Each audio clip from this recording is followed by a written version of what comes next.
Bit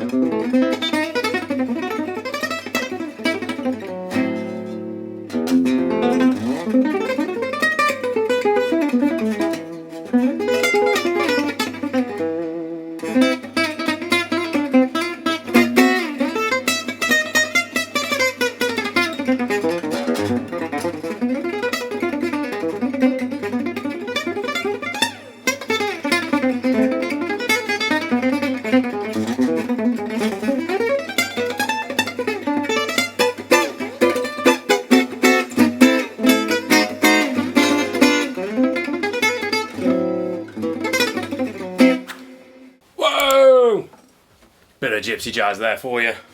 Apologies, I am still very rusty with this whole thing.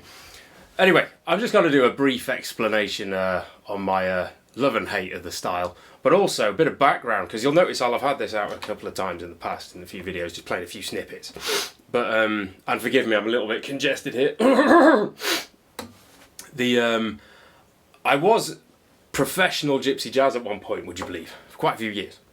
And I studied the style properly, old school, organically, spending time in Paris, working, sitting there playing rhythm for some of the guys and picking up and soaking up the technique and the sound and stuff. Old school back in the day, like I say.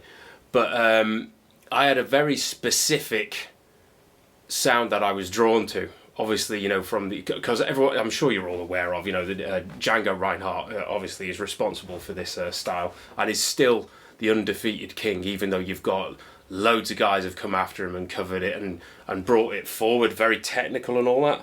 But it's still pretty frightening how phenomenal he was. Anyway, there's oceans of stuff to cover involving Django and my specific heroes from Django. You've got then Stockler Rosenberg, my God, Jimmy Rosenberg, and Borelli Legrand. I've done a little bit on Will. I'm not sure if that's already out, but anyway, Chris will sort that out. Anyway, yeah, just a quick explanation. The technique I studied very, very royally at the time, and then kind of moulded it a bit hybrid, so I cross over some sort of traditional techniques along with the gypsy jazz thing.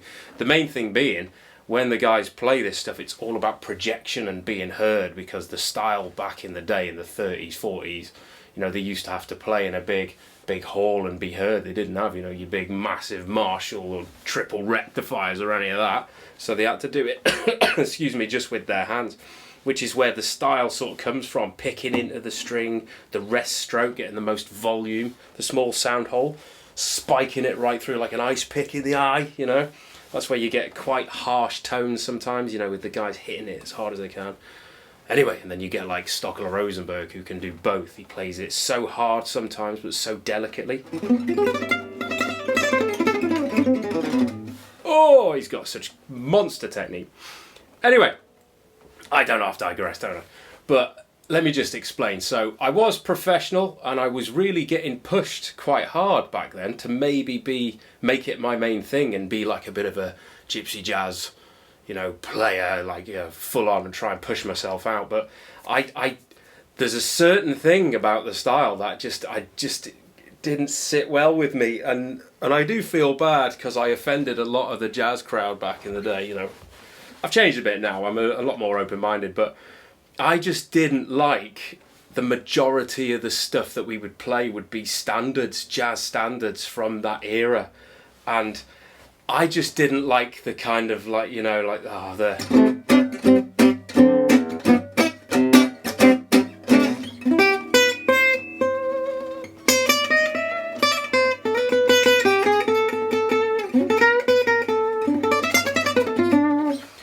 didn't like the I apologise, but the happy, bouncy, everyone doing that, and that's the thing.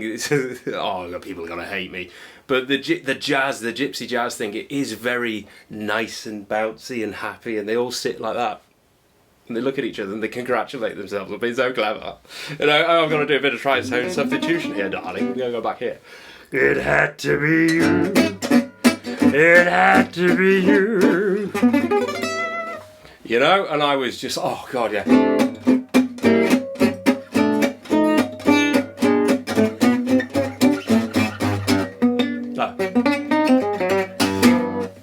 you know, and like that. And I just was like, oh, no.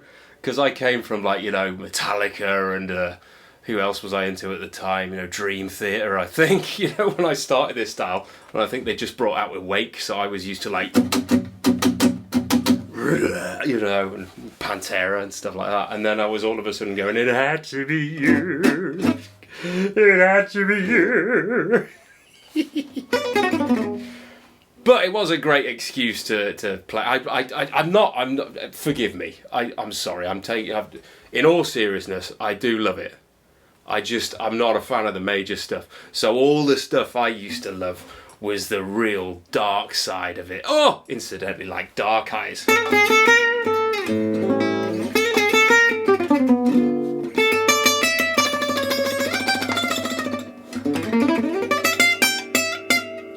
Sorry.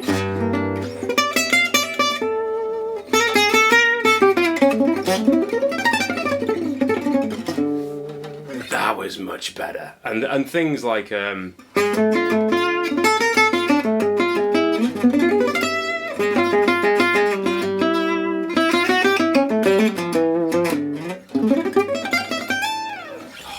kind of thing. It was just so much cooler, wasn't it? And then the upscale minor swing kind of stuff, you know, even like the Dark Eyes thing, and you've got a bit heavier, a bit faster.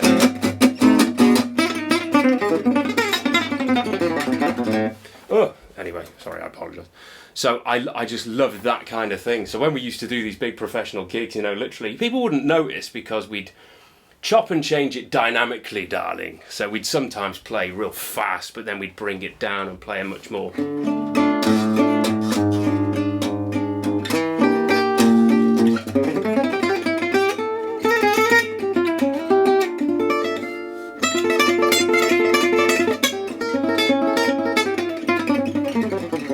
I get carried away, don't I? Apologies.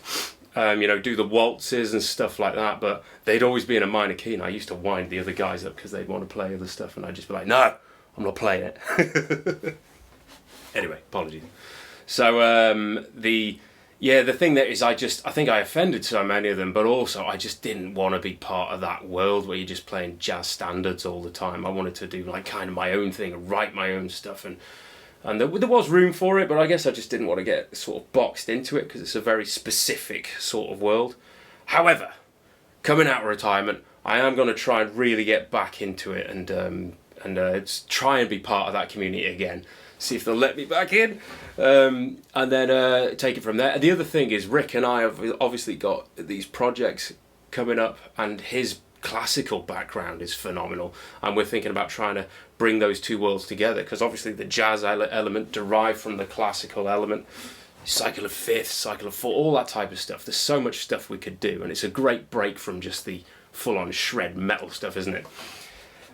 Anyway, so forgive me for digressing and going on all the time, but I am excited to get back into it, and I will break down all the technique and stuff in the future, and show you how you can take a lot of these ideas, all these like minor sixes and stuff, and the very arpeggiated ideas, and actually incorporate them into a normal, like a rock stuff, metal fusion, all that type of stuff. The one thing I'll end on here, because I am rambling. I love rambling, don't I? But the one good thing that we have to admit the jazzers have is their ability to come together, not even speaking the same language, and they can literally play together, just like because there's a list of standards. They can not even play speak the same language, but they could say like blue bossa, and they can play it together. You know, they're like, oh yeah, great. And then you take the lead, I play the they play the melody, they improvise, they play the melody, and they finish. And they can almost, and it happens in the gypsy jazz world all the time, guys come up to festivals and they have a rhythm section they've never met, and they literally will just talk to them and say, okay, we play Caravan, we play Dark Eyes, we play, It Had to Be You, and all this thing, and they can literally do a show just like that, and it's phenomenal. And not only that, the interesting thing is you can play cool stuff and interesting changes. You're not just doing a static E minor vamp which is what happens when us rockers get together and we all have all this, yeah, I can play this. Do you know that one? No, I don't know that. Oh God, rock, metal. What should we play together? Let's play a blues. And let's face it, we're all awful at blues, so we're just going to have to do a 12 bar, man. We're just all going to have to suck together, man. And I know that because I've done that as well. You know, all this stuff you can do, and you just end up having to go, oh yeah, E minor blues, and let's just fanny around for ages. Anyway, forgive me. All right, come on. I'm still trying to get used to this whole social media thing here. Let's try not to get me cancelled straight away. I've only just started. Anyway, I'll leave you that. In the future, let me open up all of this side of the stuff as well, and I'll show you a lot of technique and bits and pieces. And then eventually, once my school's up and running, I'll have everything I've ever learned. I'll put up there. Technique, improvisation, composition, everything. But that's enough for now. I apologise. I don't know if go on. So let me see if I can finish, instead of doing the gypsy jazz lines, let's see if I can end with my good old-fashioned Vinnie Moore one. Thank you very much, and I'll see you next week. Oh.